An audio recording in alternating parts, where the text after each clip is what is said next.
میدونم که این پست دغدغه خیلیاتونه، حروف اضافه وسایل نقلیه تو انگلیسی. خوب بهم گوش کن، خیلی میخوام برات ساده‌اش کنم. برای train، bus، plane and subway که میشه مترو، این 4 تا رو در نظر بگیر.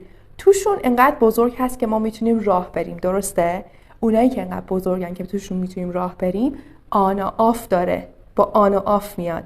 پس برای اتوبوس و قطار و هواپیما و مترو آن و آف میاد. یعنی من میخوام سوار بشم میگم get on the bus، پیاده شدن از اتوبوس get off the bus، پس آن و آف میاد براش. get on the plane، get off the plane، get on the subway، get off the subway، get on the train، get off the train. اما وسایل نقلیه کوچیک‌تر چی؟ مثل تاکسی، van، کار، تراک، کامیون.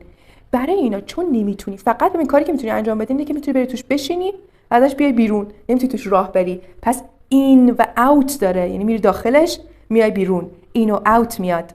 اوکی؟ پس با این و اوت ما برای تاکسی، وان، کار، تراک استفاده میکنیم. یعنی میگیم get in the taxi، get out of the taxi، get in the car، سوار شدن ماشین، get out of the car، get in the truck، get out of the truck، get in the van، get out of the van. خدایا کردی چقدر ساده‌اش کردم برات. کانالم سابسکرایب کن، این ویدیو رو هم لایک کن.